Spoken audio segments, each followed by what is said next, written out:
शेखावत कुछ कह रहे हैं, आइए चलिए सुनते हैं। क्षेत्र में कंप्लीट रिफॉर्म के लिए सरकार ने काम किया है।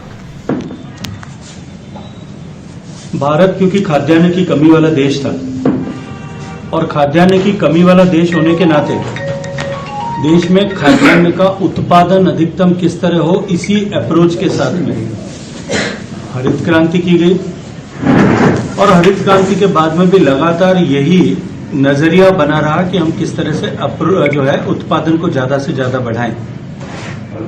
देश के अन्नदाता किसान की परिश्रम, कृषि क्षेत्र में काम करने वाले वैज्ञानिकों के अनुसंधान और बढ़ती हुई सिंचाई क्षमता के कारण से आज हमारा देश खाद्यान्न की कमी वाला देश, जब हमें जो है अपने फूड ग्रेन्स अपने लोगों का पेट भरने के लिए आयात करने पड़ते थे, वहां से रास्ता तय करते हुए खाद्यान्न की प्रचुरता वाला देश बना। और केवल प्रचुरता ही नहीं, आज दुनिया के सबसे बड़े एग्रीकल्चर एक्सपोर्टिंग नेशंस की राष्ट्रों की पंक्ति में आकर के खड़ा हुआ है। आज हम दुनिया के सबसे बड़े खाद्यान्न के उत्पादक हैं, दुनिया के सबसे बड़े शुगर के उत्पादक हैं, शुगर केन के उत्पादक हैं, दुनिया के सबसे बड़े दूध के उत्पादक हैं, दुनिया के सबसे बड़े कॉटन के उत्पादक हैं, दुनिया के दूसरे बड़े फल और सब्जी के उत्पादक हैं, दूसरे बड़े मांस के निर्यातक हैं, दूसरे बड़े मछली और सी फूड के निर्यातक देश बनकर के उभरे। लेकिन इस पूरी यात्रा के दौरान जिस तरह से हमको अपनी नीतियों में परिवर्तन करने की आवश्यकता थी बदलती हुई परिस्थितियों के अनुरूप, क्योंकि बीच की सरकारें जो लंबे समय तक शासन में रही, वो सरकारें पॉलिसी पैरालिसिस से ग्रसित थी, इसलिए वो तदनुसार नीतियों का परिवर्तन नहीं कर पाई और उसका परिणाम ये हुआ कि आज हमारा किसान लगातार दबाव में बढ़ जाता गया। माननीय अटल जी की सरकार के समय में इन विषयों का अध्ययन करते हुए, इन विषयों की चिंता करते हुए डॉक्टर स्वामीनाथन साहब के अध्यक्षता में एक आयोग का गठन किया गया था, जिसे राष्ट्रीय कृषि आयोग का दर्जा दिया गया। अपने लगभग 2 साल के डेलिब्रेशन, व्यापक विचार विमर्श के बाद में डॉक्टर स्वामीनाथन साहब के आयोग ने अपनी रिपोर्ट प्रस्तुत की। 4 वॉल्यूम की इस रिपोर्ट में पहली वॉल्यूम में उन्होंने कृषि क्षेत्र की वर्तमान स्थिति और इतिहास के बारे में समीक्षा की, दूसरे में चैलेंजेस के बारे में बात की, तीसरे में उन चैलेंजेस का मार्ग क्या हो सकता है और चौथी में उन्होंने अपनी रिकमेंडेशंस दी। मैं आज प्रसन्नता के साथ में कह सकता हूं कि उन 102 रिकमेंडेशंस में से 102 में से 100 से ज्यादा रिकमेंडेशंस जो हैं वो माननीय नरेंद्र मोदी जी की सरकार ने लागू की है और उनको धरातल पर उतारने का काम किया है।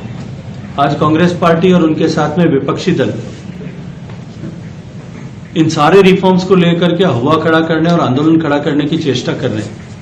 मैं पूछना चाहता हूं कि जब स्वामीनाथन आयोग ने अपनी रिपोर्ट 2006 के दिसंबर में दे दी थी और 2014 के मई तक उनका शासन था, तब क्यों कर वो उन रिपोर्ट्स का तकिया बना करके सो रहे थे?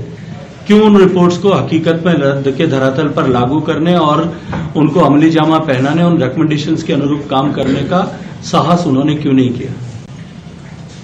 मैं किसान होने के नाते कह सकता हूं कि जब कभी भी पिछले दशकों में और लगभग पिछले 1 दशक में, तो जब कभी भी किसानों ने आंदोलन किया है या किसी वक्तव्य भी दिया है, तो हमेशा ही इस बात की चर्चा की थी कि स्वामीनाथन आयोग की रिपोर्ट को लागू करो, एमएसपी को लाभकारी मूल्य जो है। और किसान आंदोलन के बीच अखिल भारतीय किसान समन्वय समिति के सदस्यों ने कृषि मंत्री नरेंद्र सिंह तोमर से मुलाकात की, जिसके बाद उन्होंने कहा कि अखिल भारतीय किसान समन्वय समिति के सदस्य तमिलनाडु, तेलंगाना, महाराष्ट्र, बिहार से आए थे। उन्होंने फॉर्म बिल का समर्थन किया है और हमें उसी पर एक पत्र दिया है।